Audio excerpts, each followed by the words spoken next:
tema importante y de vigencia actual, siempre ha estado vigente, pero sobre todo en estos tiempos que estamos viviendo de régimen totalitario, desbandada política del país y destrucción total de la institución militar.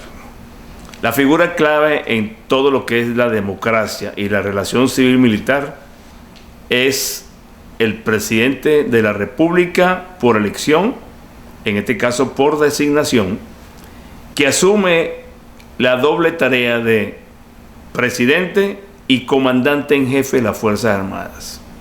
Para el militar, y no para el ciudadano de la calle, de a pie, como lo llamen, lo más importante es la respetabilidad y aceptabilidad mutua, recíproca, entre el presidente, quien ejerce esa función tan importante en el Estado, y los mandos militares. No es el ministro de la Defensa exclusivamente, no es el cuerpo de generales y almirantes, es toda la estructura militar, inclusive aquellos civiles que trabajan para la institución militar en cualquiera de sus niveles, en las escuelas, en los centros de formación subalterna, en las oficinas, en la parte administrativa de la institución, entran en ese gran volumen de militares. ¿Por qué? Porque interactúan y viven con los militares. Entonces, el comandante en jefe tiene que asumir esa posición. En estos días yo hice un comentario, o mejor dicho, en estos días aparece un comentario mío viejo hace 5 años,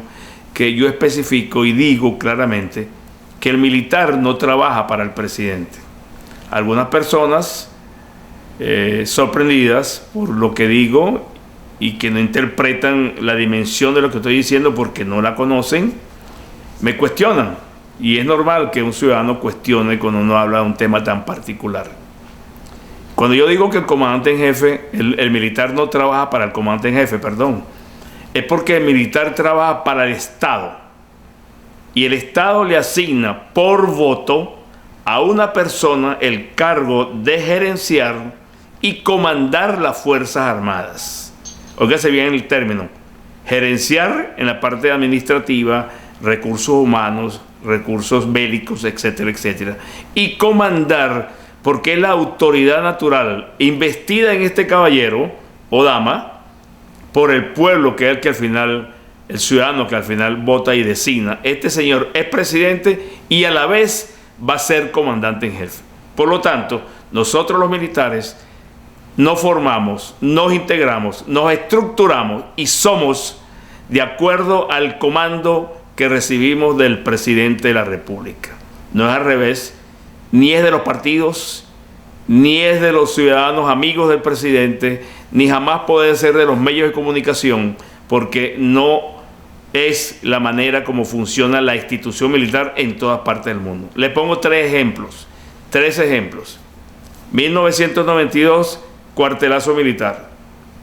El presidente domina el cuartelazo en menos de 6 horas, van detenidos, van presos, y los medios de comunicación y ciertos sectores importantes del país comienzan a presionar al presidente Carlos Andrés Pérez, fallecido, para que libere a los presos políticos militares o a los rebeldes militares, porque era una logia. Les recuerdo, en España, el que se alzó en las Cortes estuvo 35 años preso junto con 6 generales del ejército español. En Argentina, los Carapintadas estuvieron presos 25 años, los comandantes de la rebelión militar que hubo en esa oportunidad. Y en Venezuela, los rebeldes militares, que fueron 7.000, que agredieron y asaltaron los espacios más importantes del sector civil y del presidente de la República, el Palacio de Gobierno y su residencia, además de las unidades militares de Caracas, fueron perdonados por el comandante jefe. Entonces, ¿el comandante jefe se equivoca o no se equivoca?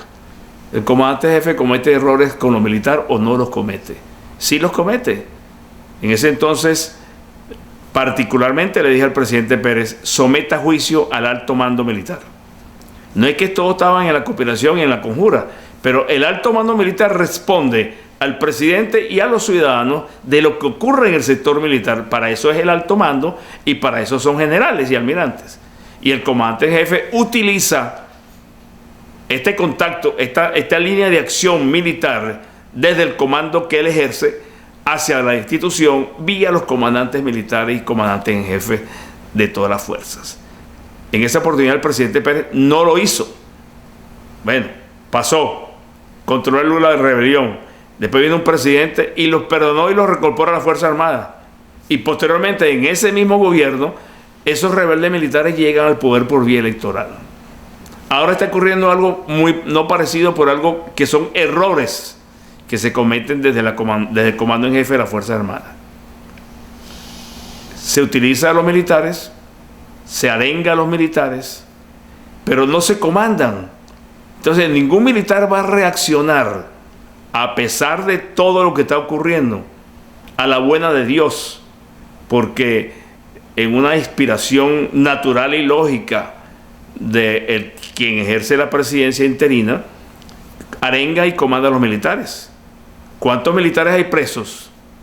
Ha habido una expresión de trabajo importante para liberar y para justificar ante los derechos humanos del mundo, las Naciones Unidas y la OEA, cómo están sacrificando a esos jóvenes oficiales en las mazmorras de la DICIP, de la DIN y de otros cuerpos de seguridad del Estado. Esa familia, ¿a dónde ocurren? ¿El comandante en jefe debe tomar partido? Claro que debe tomar partido, porque son parte de las Fuerzas Armadas que él está obligado a comandar y a dirigir. Por eso es que las reacciones internas son confusas y de desconfianza, porque no saben en qué embarcación se van a montar después que ellos reaccionen. El caso de la Carlota, una madrugada aparecen unas personas y unos militares, unos cascos brillantes y unas caras oscuras. ¿Dónde están? ¿Qué hicieron? ¿Cuál era la intención? ¿Qué dice el comandante en jefe a sus militares? ¿Qué le dice el comandante en jefe a los prófugos y a los que estaban corriendo por la frontera, militares en retiro? Entonces, la función del comandante en jefe es muy seria, muy delicada. Y vuelvo al comienzo. El comandante en jefe es electo por el pueblo, designado por el pueblo, pero el militar no puede trabajar para el presidente porque comienza un proceso nocivo de partidización y politización del mando militar, que el presidente de la República tiene que resguardar y tiene que mantener con mucho celo. No puede demostrar inclinación, ni desprecio, ni rechazo. En el sector militar saben, no solamente el rechazo de la sociedad por los desastres que han ocurrido en el medio militar, gracias a aquel error político del 93, cuando los alzados y rebeldes son perdonados por un presidente, apoyados por los poderes del Estado y por el Congreso de la República, que dirigía entonces, ahora estaba en un factor importante, algunos de los que están actualmente en la oposición. Entonces, el militar definitivamente tenemos que verlo de otra manera, porque cambiar su estructura mental, cambiar la estructura ideológica y de sociología militar de la institución no puede ser manipulada por intereses o por sectores que no son apropiados ni son del Estado. En Venezuela no hay Estado de Derecho.